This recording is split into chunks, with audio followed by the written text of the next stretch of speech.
All right. Hey there, y'all. Welcome to the Money Club. My name is Lisa Duke. I am a money coach and I help people get out of debt, get on track for financial independence by helping them improve their relationship with money. Today, our guest is Lea Chehade. Lea is an independent sales director with Mary Kay Cosmetics and is happy to call Wellington, Florida home. She was born and raised in Wisconsin by an entrepreneurial mother, and she's a great guest for me to have because money was something that was talked about on a daily basis and gave her the drive to be an entrepreneur as well. So, welcome to the clubhouse. Awesome. I'm excited to be here. I love talking about money and I love talking about it with other successful women. Well, thank you. Thank you. I'm glad to have you here. So, I know we just alluded to this a little bit, and you told me a little bit before we started recording. But tell all of our viewers, I think you have an unusual story. We talk a lot about a lot of parents where money was taboo or it wasn't really discussed. But you have exactly the opposite situation where you said you guys talked about money and finances all the time. So tell us a little bit about what your experience with money was like growing up. Awesome. So for me, I was raised by an entrepreneurial mom. I'm an only child, and she really taught me that, if you want something in life, you have to work for it and that everything does cost money. So when I was little, I started working right away, whatever I could do to make money. And it was really interesting because I had a thing at home, like my calendar, and it basically said every single day how much money I was making, what I did, what my jobs were. And I just always had that. And that was one of the most important things, was knowing that I could be self-sufficient for myself, but it was going to take work, and really staying focused on, what you do will lead you to more successful experiences in money. And so, whatever the other rule was, whatever you earned, you had to put at least 20% in the savings account. And Wow. so that was something that was really important growing up. Was she was like, okay, how much did you make that week? Okay, this is what you have to go, and you walk to the bank and you put it in your savings account. And so that was something that was the norm for me. Wow, that's really cool. So when you said you were earning money, was this like allowance or chores, or did you have some kind of kid business? Where did the money come from? So I had a lot of kid businesses. I was like true serial like hustler, and besides doing like sports and all that stuff, it was what could I do to make money. And so my grandparents owned a bed and breakfast, and so I would clean for their bed and breakfast on the weekends. I had so many babysitting jobs, it was crazy. And then I would also work in my mom's jewelry store. And so whatever I was making at the time when I was little, like I started working when I was like 10. Mhm. Um, it would be the same thing. Money would go in my savings account so that I could buy a car when I turned 16. And that was what the goal always was you need to have money to buy a car when you turn 16. I'm not giving you a car. So Wow. it was the focus. Yeah, and that was a great goal for a kid because, at least when we were growing up, that's what every kid wanted was a car. And so if you already knew that that's what that money was earmarked for. So then what about after you got the car? Did you guys continue to save, and did you talk about what the savings were for then? Oh yeah. So so my mom had a friend who owned a car dealership, and she's like, you know what, this is going to be your big girl experience. You need to go test drive cars. You need to figure out how much money you want, what you want to spend, all of that stuff. And so I had like $14,000 saved by that time. Wow. And Hmm. then I ended up having to take out a loan for a little bit more money. So I ended up getting the car. And then I had to make my monthly car payments and pay for my car insurance. And then the next focus was making sure that I had money saved for college. So it was just always that constant. And then looking at what was next. When you graduated college, it was saving for your first home. And so I knew that everything I was doing was leading to the next stage in my life. Wow. Wow. Okay. That's really unusual and really fascinating. And you have carried that understanding of money and finance into how you coach your folks in your business, right? Well, before we talk about that, let's talk about how did you go from being so entrepreneurial to then working a corporate job, because you didn't start anything entrepreneurial immediately. So how did that happen? So when I was in college, Hmm. I started my little Mary Kay business just as a fun way for me to make some extra money in Hmm. college. I was managing a nonprofit market research firm, but that didn't truly give me a lot of flexibility. And so then I was hired to do what I thought my dream job was, which was to be a department store buyer. And Hmm. so I did their training program and all of that stuff. But what I loved most about that experience was it still really allowed me to be that entrepreneur and to learn, inventory management, how to promote business, how to promote sales, and all of that stuff. And I really kind of got burnt out there. I was working about 80 hours a week, and I was, people under me were making more money than I was Mm. because they had job jumped. And so then I was actually headhunted to be a buyer on the East Coast in Rhode Island. And that job was so simple for me. I went from working 80 hours to working 40. And then I was just like, you know what? There's not many more places to move up in that world. I need to truly be an entrepreneur. And that's when I decided in 2012 to turn my Mary Kay business into, just a hobby to a full blown career and what I call a lifestyle. Gotcha. So how long had you worked it part-time before you went full-time? A long time. So I just celebrated my 15 years in Mary Kay, and Wow. in January of 2012 was when I was still working full time as a jewelry buyer that I Mhm. decided I want to turn it into a career. And so it was 6 months of working it before I became a sales director consistently, and then 6 months after that I quit my job because I'd replaced my income. Okay, yeah, yeah, that makes a lot of sense. So by the time you decided you wanted to become a director, you already had built a customer base and you had sold a lot of product. And so again, it was actually running as a viable business rather than just sort of a recruiting farm. Yeah, it was a complete Bible business Mhm, because no matter where I was moving up in my corporate world, I had still maintained all of those customers from mhm, college. All that work that I had done years and years ago, it was still that residual income mhm, that, people were washing their face every night and calling me to place orders. So mhm, I wasn't totally working it as a business, like holding parties and stuff at that time, but I was still reaping the benefits of the work I had done years before. And then mhm. January 2012, I was like, okay, game on, treat this like a business, 15 hours a week, basically. And then that's what led me to directorship in 2 cars in basically less than a year. Gotcha.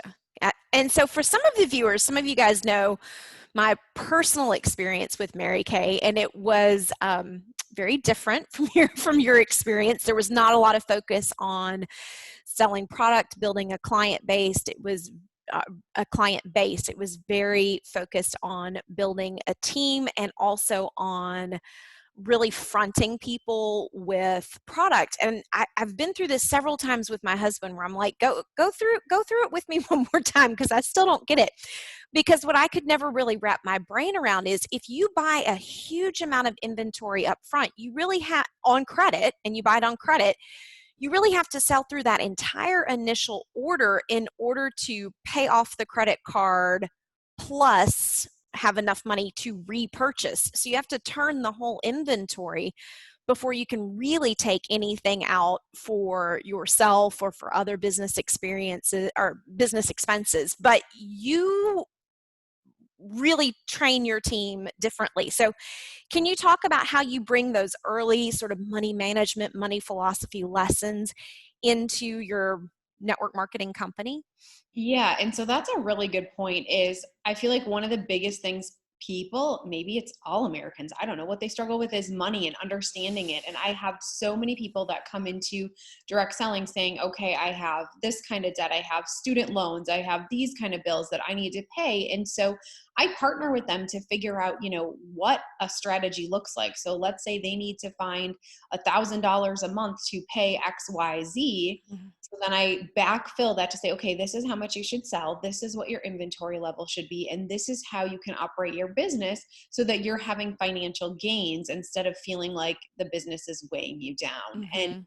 I think one of the most important things for people to understand is inventory is an investment. As a former department store buyer, I couldn't run a store if I didn't have inventory. Mhm. Mhm. And women want instant gratification. They want their products right away. So finding that happy balance, I say there's two things in Mary Kay that are frustrating. One is having too much inventory, and Mhm. one is not having enough. So True. Yeah. really working on the front end with that consultant to figure out what their goals are and how it can work together to make it Mhm. so that it's the least amount of frustration and the Mhm. most amount of joy and financial success for them. Right. But it sounds like you're really bringing people in who intend to make money from selling the Oh yeah. product. And so it's like if they have a big base of people that they think are going to be very supportive, then they might need more product. But if they're like, I'm an introvert, I've actually never left my house before. I was I was homeschooled in a cottage in the woods, and we didn't have internet. I literally, you're the first human I'm not related to that I've met.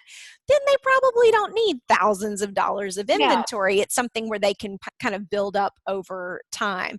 So it does make sense to me, the instant gratification piece, but maybe you don't need 15 of everything. Maybe you need 2 or 3 of the most common things. And if it's a really Yep. bizarre lipstick color, then, again, most people when they're starting these businesses, it's friends and family. And, if it's your best friend, they'll wait a day or two for a lipstick to do you a favor. Exactly. And the other thing I think is really important too with that is to understand who they feel their potential customers are going to Mhm. be. Is it their immediate friends and family? Is it somebody that's a different demographic than them, whether it's race or age or all of that stuff? And so, what I do when I build a new consultant inventory is I take into consideration all of my selling experience. Mhm. I'm not just giving them this random 1 and 2 of everything. I use a Mhm. set sheet. So it's easier for them to sell and know what they're going to sell instead Mhm. of saying, oh my gosh, here's a catalog with 5,000 items. Yes, it's that true partnership. Yeah, yeah. And talk a little bit more about how you work with them once the money comes in, because we've talked about that a little bit in a previous discussion, which I thought was really, again, really unique. So I have a couple different consultants, and one of the things that I really take pride in is knowing who my consultants are and how I can better serve them as their leader. And I've had a lot of them recently come to me and say, hey, money is my struggle. Like, that's the part that I'm not good at. I get the money in and then I just blow it, or I get the Mhm. money in and I don't know where to put it. And so I have a couple of them that I speak with basically on a weekly basis. They'll call me at the end of the week and say, oh my gosh, this is what I sold this week. This is how much I have in my account. Where should I put the money next? What should I do next? And so I'll say to them, okay, well, if you sold 1,000, you should take 500 to reorder it. And then let's break out that other 500 of your profit and see where it should fit in. Is it the student loan bill that you have? Is it your car payment? Do you want to put money into your 401k, or do you want to put it into a savings account? Where does it need to go so that your finances are in better shape every single week? Hmm. I think that's really important. And again, I've seen in other network marketing companies and in other network marketing teams within the same company that there's not always that focus. A lot of times the focus is there's not a distinction between revenue and profit. And Mm-hmm.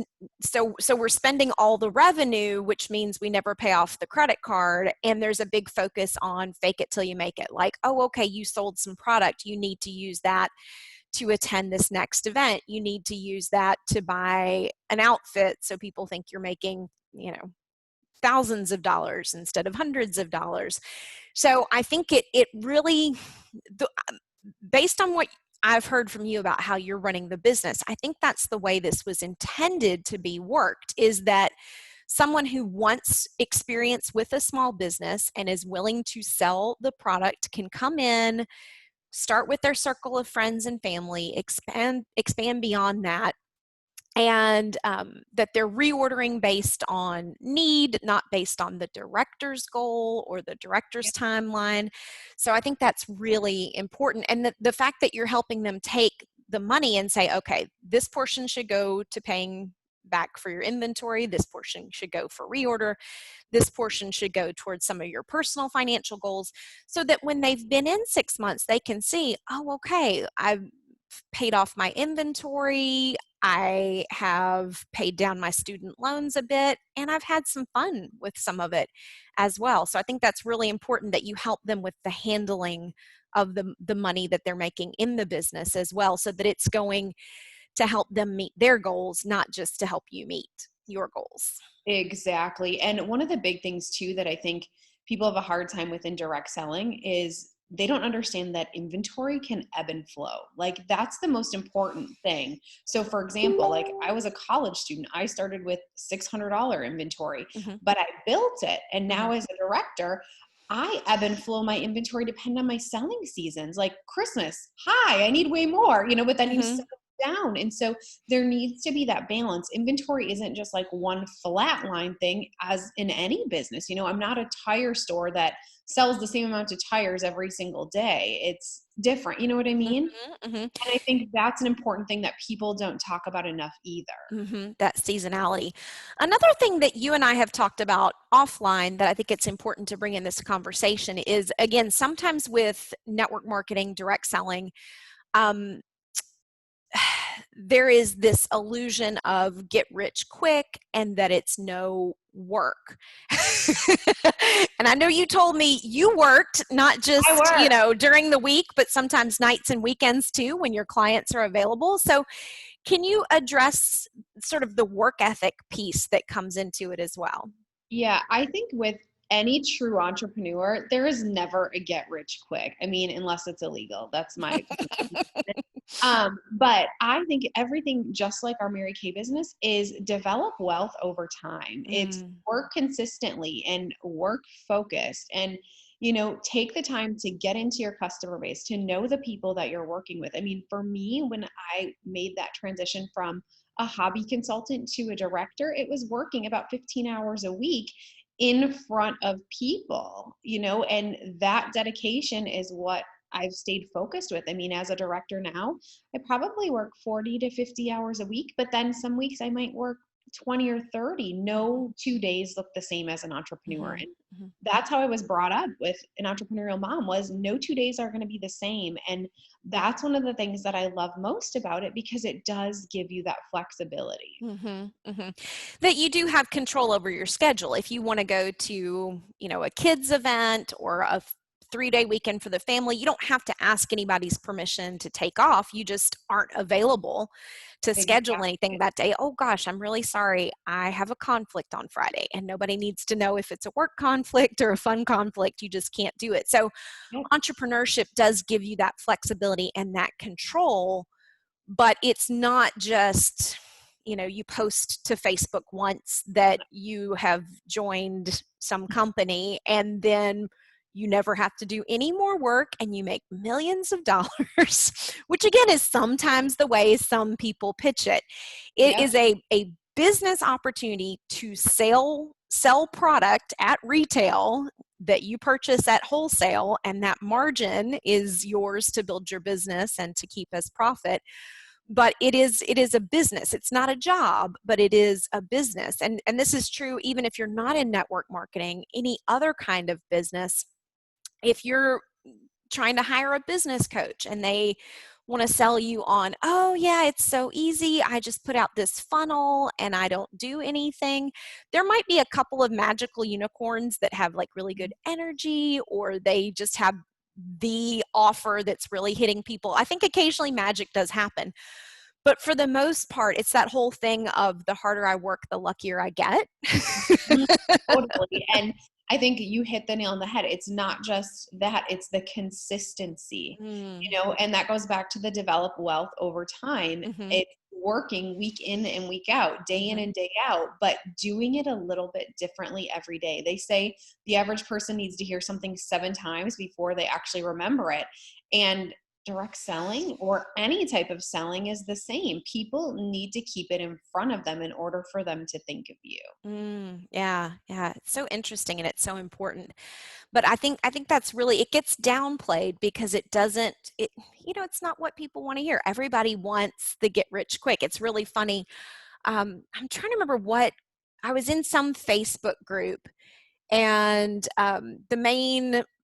the person in the Facebook group was like, hey, I have money. I need to learn how to invest. And everybody was like, oh, well, just take your money and put it in like an S&P index fund. And I'm not giving financial advice to Yep. anybody that's listening. This is not what I do. But, the kind of the group consensus was just stick it in a mutual fund and let it roll. And the response was kind of, and Yeah. then somebody is like, hey, some creeper is like, hey, DM me and I'll tell you about my opportunity. It's like, you're about to get scammed. I don't know who this person is. I don't know what they're trying to sell you. But, and this is JD Roth, who is well known in the fire community. his website is Get Rich Slowly. And that's what he's said, is that there's not any way that he's found to get rich fast, but you can get rich slowly. And it's that little by little putting in the effort, getting the word out, building a customer base, serving your clients. That over time will bear fruit. But anytime anybody's like, hey, I'm going to teach you to day trade, or hey, buy my nutritional supplement and for $400, you will make millions of dollars without ever doing any work. And look, here's a picture of a Ferrari. Like, no, it's Exactly. not going to happen. And Mm-hmm. that's the thing. Like, I wouldn't call like direct selling a sexy job or whatever you want to say, but it's a consistent job and it's a Mm-hmm. focused job. And you know what I love about it is I don't have to develop the product. A lot of entrepreneurs, they have to do 100% of everything on their own. Mm-hmm. Whereas by being in a direct selling company like Mary Kay, they're taking all of that work. I Mm-hmm. get to be an entrepreneur, but I have this huge company that backs me and supports me so that it makes it easier for me to develop my wealth over time. I Mm-hmm. always say a Mary Kay business isn't hard. It's simple and it takes work though. That's the most Mm-hmm. important Mm-hmm. thing. And I think that, and this is not just Mary Kay, but any sales role, I think it's almost kind of harder for, sounds mean, it's like harder for really smart people, I think, to be successful in sales, because they're like always trying to figure it out and they're always trying to optimize. And it's like there is some need for some of that. You want to have product knowledge, you want to try to improve your systems. But a lot of sales is just putting in the work and doing the repetition, right? Like your mom with the jewelry store, there are places to optimize, like maybe instead of advertising over here, we'll advertise over there. But a lot of it is just showing up and opening the store every day. And Yeah, nobody wants to do that part. It's not exactly. Well, glamorous. a lot of people don't want to work every Mm-hmm. day. And Yeah. the nice thing is if you don't want to, you don't have to. Mm-hmm. But it Mm-hmm. depends on what your goals look like. And I think that's the most important thing, is being realistic with what your goals are Mm-hmm. and matching that with your work effort. Mm-hmm. If you say I want to have $1 million by doing a direct selling business, then your work has to look like that. It Mm-hmm. can't look like $5 and you'll get $1 million, $5 of work for $1 million. Mm. It's the consistency and the focus and the willingness to get up and do it day in and day out. Yeah, it makes so much sense. So, all right, fantastic. Well, I really appreciate you coming on and sharing your personal journey and some of your business journey. And I definitely think the more we all get comfortable talking about financial topics, the better off we will all be with money. You can't get taken advantage of if you know what's going on. So it's You have to really start important. with it. Yes, exactly. So, how can people get in touch with you if they want to learn more about you?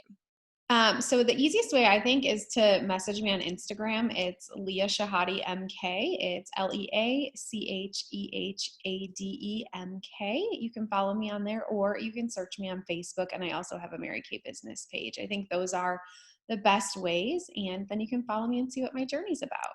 All right, fantastic.